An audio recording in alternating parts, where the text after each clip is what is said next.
바다가 아무리 무섭다고 생각하더라도 우리는 당신이 상상하는 것보다 훨씬 더 나쁘다고 약속합니다.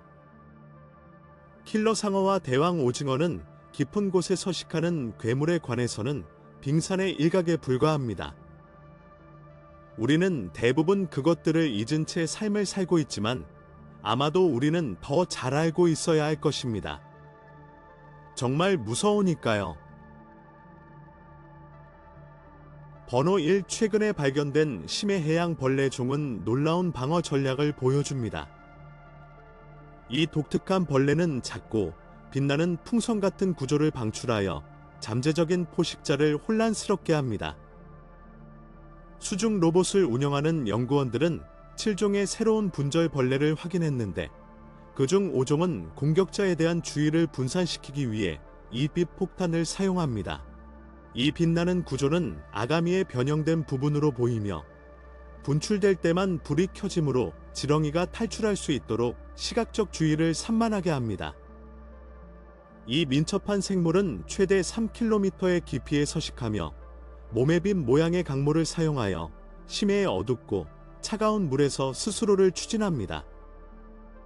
생물 발광은 그들의 생존을 위한 필수적인 도구입니다. 이 녹색 폭격기의 발견은 심해 생물이 극한의 어두운 환경에서 번성하기 위해 개발한 놀라운 적응을 강조합니다. 번호 2. 희귀한 바다 생물이 31년 만에 깜짝 컴백했습니다. 이 연체동물은 두껍고 끈적끈적한 털로 덮인 생생한 황금색 껍질을 가지고 있습니다. 최근에는 파푸아 뉴기니 해안에서 발견되었는데 이곳은 30여 년 전에 마지막으로 관찰된 곳과 같은 곳입니다. 앵무족의 껍질은 17세기 이래로 과학계에 의해 인정되어 왔지만 그 살아있는 조직은 1984년에 처음으로 기록되었습니다.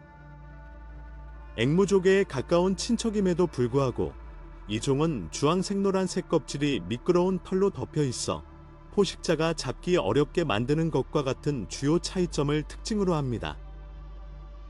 그것은 암석 근처의 얕은 물에 산다. 더 깊은 지역에 살고 광범위하게 수영해야 하는 다른 노틸러스와 달리 이 노틸러스는 수영이 필요하지 않습니다. 끈적끈적한 층은 따뜻하고 위협이 많은 물에서 포식자를 피하기 위한 적응으로 보입니다. 번호 3. 최근에 플로리다 키스, 플로리더 키즈 근처의 한 어부는 놀라운 발견을 했다. 2개의 머리를 가진 살아있는 태아를 가진 황소상어. 이 놀라운 발견은 이 질환을 앓고 있는 상어에 대한 몇 안 되는 문서화된 사례 중 하나이며 황소상어에서 기록된 것은 이번이 처음입니다. 이 이상은 배아가 쌍둥이로 분열하기 시작할 때 발생하지만 그 과정이 중간에 멈추어 2개의 머리를 가진 생물이 된다. 미시간 주립대학의 연구원들은 이 돌연변이가 극히 드물며 인간을 포함한 다양한 종에서 발생할 수 있다고 지적합니다. 슬프게도 머리가 둘 달린 상어는 비정상적인 모양과 사냥을 위한 제한된 이동성으로 인해 야생에서 생존하는 데 매우 어려운 시간을 보낼 것입니다. 그러나 상어의 이러한 유형의 기형을 연구하는 것은 다른 동물종의 유사한 변칙에 대한 귀중한 통찰력을 제공할 수 있습니다. 번호 4. 연구자들은 최근 갈라파고스 제도의 해저를 우아하게 가로질러 움직이는 이상한 바다 물고기, 아귀의 일종의 희귀한 이미지를 포착했습니다. 툭 튀어나온 눈과 큰 머리가 특징인 이 독특한 물고기는 373m 깊이에서 촬영되었습니다. 다리 모양의 지느러미를 사용하여 기바람을 따라 움직입니다. 붉은이 배트핏이라고도 알려진 이 물고기는 최대 900m에 이르는 깊은 물에 서식합니다. 외계인처럼 생긴 이 생물은 관절이 있는 지느러미를 사용하여 해저를 가로질러 걸어가서 먹이를 찾는 동안 에너지를 절약할 수 있습니다. 그물망은 거대한 입과 위협적인 외모로 유명하며 거의 자신만큼 큰 먹이를 삼킬 수 있습니다. 머리에 특수 미끼를 사용하여 먹이를 유인하고 충분히 가까워지면 빠른 공격을 시작하여 먹이를 잡습니다. 그들의 먹이에는 물고기, 갑각류, 심지어 해저에 너무 가까이 접근하는 바다새도 포함됩니다.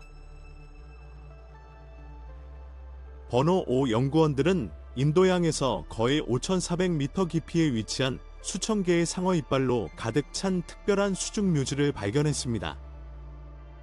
이 놀라운 발견은 한 달간의 탐험 중에 이루어졌으며, 놀랍게도 생물 다양성 연구의 일환으로 물고기를 수집하기 위해 이전에 26번의 시도를 한 후 여행의 마지막 날에 이루어졌습니다.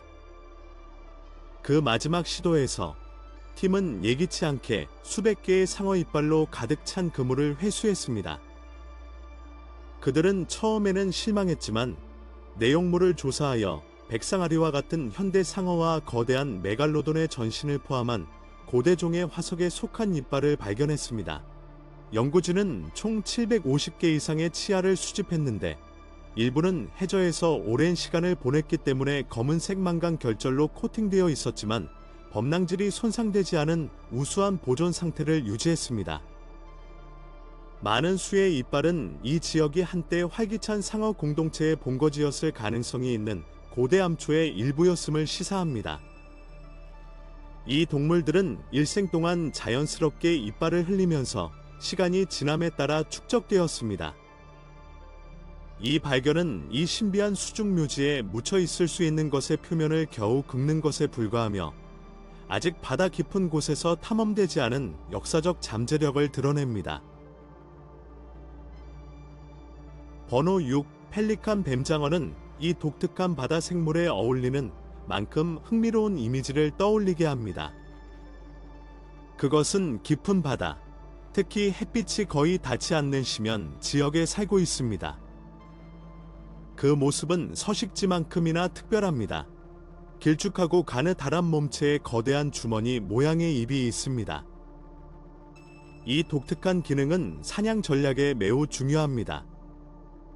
펠리칸 뱀장어는 자신보다 훨씬 큰 먹이를 잡는 데 특화되어 있으며, 확장 가능한 턱과 날카로운 이빨을 사용하여 근처를 지나가는 모든 유기체를 먹어치웁니다.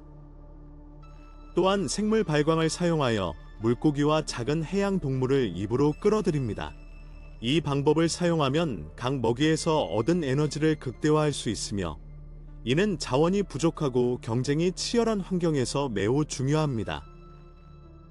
인상적인 해부학적 구조와 사냥 기술 외에도 이 뱀장어는 극한의 조건에 대한 적응력이 두드러집니다. 매우 추운 온도와 놀라울 정도로 높은 압력에서 살며 대부분의 생물의 인내력의 한계를 무시합니다. 펠리컨 뱀장어의 행동과 서식지는 여러 면에서 미스터리로 남아있지만, 펠리컨 뱀장어를 만날 때마다 해양 생물의 놀라운 다양성과 진화적 적응에 대해 더 많은 것을 알 수 있습니다. 독특한 외모와 매혹적인 생활 방식을 가진 이 생물은 계속해서 매혹적인 수수께끼이자 지구의 가장 어둡고 깊은 구석에 있는 놀라운 범위의 생명체에 대한 증거입니다. 번호 7 보비덤은 독특한 외모와 매우 효과적인 사냥 방법으로 주목을 받고 있는 바다 생물입니다. 그것은 해저, 특히 전 세계의 열대 및 아열대 해역의 부드러운 퇴적물과 산호 지역에 서식합니다. 그것을 차별화하는 것은 매우 강력한 턱과 초고속 반사신경으로 먹이를 훌륭하게 잡을 수 있습니다. 물은 물기가 너무 강해서 너무 가까이 다가가는 작은 물고기, 갑각류 및 기타 해양 생물을 둘로 쪼갤 수 있습니다. 바비트웜은 길이가 수미터에 달할 수 있지만 모래나 진흙에 거의 완전히 묻혀 살기 때문에 몸의 작은 부분만 보입니다. 이 매복 전략으로 자신을 위장하고 사냥감이 접근하기를 참을성 있게 기다렸다가 놀라운 정확도와 속도로 자신을 공격할 수 있습니다. 그 외모와 행동은 위협적일 수 있지만 해양 생태계에서 중요한 역할을 하여 작은 동물의 개체수를 조절하고 서식지의 생물 다양성에 기여합니다. 이 벌레의 독특한 적응 능력과 생활 방식은 보빗벌레를 해양 생물학자와 자연 애호가 모두에게 매력적인 연구 대상으로 만들었습니다. 번호 8 과학적으로 엑소세터드로 알려진 날치는 해양 왕국에서 적응에 특별한 예입니다. 전 세계의 열대 및 아열대 해역에 서식하는 이 물고기는 물 밖으로 튀어나와 바다 표면 위를 미끄러지듯 움직이는 독특한 능력으로 유명합니다. 이러한 행동을 통해 아래에서 쫓아오는 포식자로부터 빠르게 벗어날 수 있을 뿐만 아니라 먹이를 찾아 효율적으로 이동할 수 있는 능력도 제공합니다. 날치는 유선형의 몸체와 길고 넓은 가슴 지느러미를 가지고 있어 비행하는 동안 날개 역할을 합니다. 이 지느러미는 양력과 안정성을 제공하도록 특별히 조정되어 다시 다이빙하기 전에 물 위에서 상당한 거리를 이동할 수 있습니다. 그들의 활공은 일반적으로 몇 초 동안 지속되지만 최대 200m의 거리에 도달한 표본이 기록되어 있으며 이는 수생 동물에게는 인상적입니다. 잠깐 날 수 있는 이 능력은 더 큰 물고기, 돌고래, 바다새와 같은 포식자로부터 벗어날 수 있게 해주기 때문에 생존에 매우 중요합니다. 또한 비행을 통해 식단의 일부인 플랑크톤과 기타 유기체가 풍부한 새로운 영역을 탐험하여 먹이 기회를 최적화할 수 있습니다.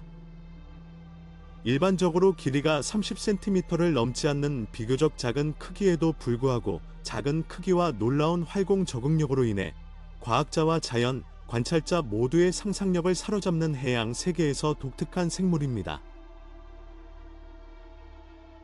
번호 9 잎이 난 해룡 파이코드러스 이케즈은 남호주 연안 해역에 서식하는 정말 매혹적인 바다 생물입니다.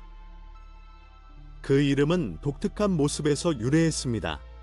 몸은 나뭇잎 같은 부속물로 덮여 있어 해초 환경의 또 다른 부분처럼 보입니다. 이 놀라운 적응 덕분에 수중 식물 사이에서 완벽하게 위장하여 포식자로부터 자신을 보호하고 눈에 띄지 않게 할 수 있습니다. 최대 35cm에 달하는 길쭉하고 가느다란 몸을 가진 잎사귀 해룡은 우아하게 움직여 바다에서 가장 사진이 잘 나오고 존경받는 생물 중 하나가 되었습니다. 다른 많은 해양 동물과 달리 그들의 생식 과정은 또한 독특합니다. 꼬리 아래쪽에 위치한 일종의 주머니에서 수정란을 품는 책임을 지는 것은 수컷입니다. 수컷은 몇 주 동안 알이 부화할 때까지 조심스럽게 보호하고 자유롭게 헤엄쳐 다니며 삶을 시작하는 새끼를 풀어줍니다. 포획과 서식지 파괴에 취약하기 때문에 보호되어 왔지만 보존 노력은 일부 개체군을 안정화하는 데 성공했습니다. 그러나 바다의 독특한 아름다움과 생태학적 역할은 과학자, 환경보호론자 및 자연애호가 모두를 계속 매료시키고 있으며 이 바다의 보석은 미래 세대를 위해 계속해서 존경받고 보호될 것입니다. 번호 10 심해 물고기는 종종 매력적이지 않은 외모를 가지고 있으며 일부는 가장 경험 많은 낚시꾼조차도 겁을 줄 수 있습니다. 타이끄라비주에 있는 한 어촌 마을의 한 주민이 그러한 경우였습니다. 거의 매일 낚시를 하는 프리수울, 피아라이수얼이라는 남자는 한 번은 너무 이상하고 못생긴 물고기를 잡아서 그 물고기를 보고 몹시 겁에 질린 적이 있습니다. 그는 너무 충격을 받은 나머지 아버지를 해변에 남겨두고 집으로 달려가 가족에게 무슨 일이 있었는지 이야기했습니다. 마음을 가라앉힌 후 프리는 물고기를 잡으러 돌아가기로 했다. 그가 해안으로 돌아왔을 때 그는 이미 죽어 있었다. 집으로 가져가 치수를 재니 길이가 42cm이고 무게가 거의 3kg에 달한다는 것을 알게 되었습니다. 그의 모습은 정말 무서웠다. 작은 몸의 사람의 얼굴을 닮은 거대한 머리, 그리고 거대하고 넓은 입. 마을 사람들은 이 물고기를 악의 화신으로 여겼고 이 물고기가 정착지에 불행을 가져다 줄 것이라고 믿었습니다. 하지만 그 지방의 생물학자들은 그 물고기가 악령이 아니라 일종의 막노 물고기라고 설명하려고 애썼다. 이 물고기는 얕은 물과 깊은 물 모두에 서식할 수 있습니다. 그들의 큰 머리는 참을성 있게 먹이를 기다리는 동안 모래 속에 굴을 파는 데 적합합니다. 그럼에도 불구하고 그 모양이 보기에 매우 불쾌할 수 있다는 것은 부인할 수 없습니다. 번호 11. 2021년 돈 마르크스, 단 마옥스. 나는 아프리카 학생은 케이프 아구라스, 케이버걸러스 근처의 대서양 연안으로 짧은 낚시 여행을 가기로 결정했습니다. 그는 유망한 장소를 선택했고 좋은 날이 올 것이라는 기대를 가지고 있었습니다.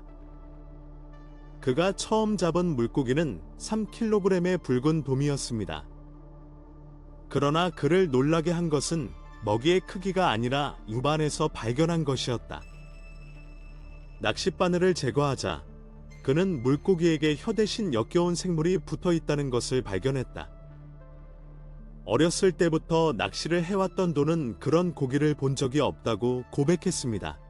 그는 물고기의 혀를 대체하는 이상한 기생충의 사진을 찍어 그의 지인인 생물학자 니코 스미스에게 보냈다. 니코는 그것이 물고기의 혀를 먹고 피를 빨아먹고 완전히 사라질 때까지 조직을 천천히 섭취하는 특수종인 등각류의 기생충이라고 설명했습니다. 그런 다음 등각류는 구강 내에 단단히 부착되어 손실된 장기를 대신합니다. 놀랍게도 이 동각류는 숙주의 기관을 기능적으로 대체할 수 있는 것으로 알려진 세계에서 유일한 기생충입니다. 그들은 거짓 혀처럼 행동하여 물고기가 입천장에 먹이를 붙잡는 데 도움이 됩니다. 등각류를 제거하면 물고기가 제대로 먹을 수 없게 되므로 사용하지 않는 것이 좋습니다. 또한 내막에 너무 깊숙이 부착되어 물고기에게 심각한 해를 끼치지 않고 제거하는 것이 거의 불가능합니다. 번호 12. 그린란드 상어는 250년 이상 살 수 있으며 과학자들은 그들이 인간의 장수의 비밀을 푸는 데 도움이 될 수 있다고 믿습니다. 이 상어는 매우 느린 성장과 춥고 딱딱한 환경에 서식할 수 있는 능력으로 유명합니다. 그들은 연간 1cm 미만으로 자라며 성숙에 도달하는 데 100년 이상이 걸릴 수 있습니다. 그들의 눈의 방사성 탄소 연대 측정을 이용한 연구 덕분에 일부 표본은 적어도 272년 된 것으로 밝혀졌으며 400년이 넘을 수도 있음을 시사하는 추정치도 있습니다. 오랫동안 그들의 수명은 수수께끼였습니다. 그러나 최근 연구에 따르면 열쇠 중 하나는 놀라울 정도로 안정적인 신진대사에 있습니다. 대부분의 동물과 달리 그린란드 상어의 근육대사 활동은 나이에 따라 크게 변하지 않습니다. 이 신진대사 불변성은 이 식물이 특별히 오래 지속되는데 필수적인 요인이 될 수 있습니다. 과학자들은 현재 이러한 안정적인 대사 과정을 인간의학, 특히 심혈관 질환과 같은 노화 관련 질병의 치료 및 예방에 적용할 수 있는 방법을 연구하고 있습니다. 고령의 나이에도 이 상어에서 활성을 유지하는 일부 효소는 인간의 심장 건강과 전반적인 활력을 보존하는 치료법을 개발하는 데 귀중한 단서를 제공할 수 있습니다. 불행히도 이 종의 미래는 불확실합니다. 성장이 느리고 150세가 될 때까지 성적으로 성숙하지 않기 때문에 환경 변화와 인간 활동에 특히 취약합니다. 번호 13. 1982년 여름, 메흐메드 차키르, 멈드 커키어. 나는 현지 다이버가 터키 남서부의 카슈, 캐스 근처에 있는 울루부룬, 얼러베런 해안에서 뭔가 특별한 것을 우연히 발견했습니다.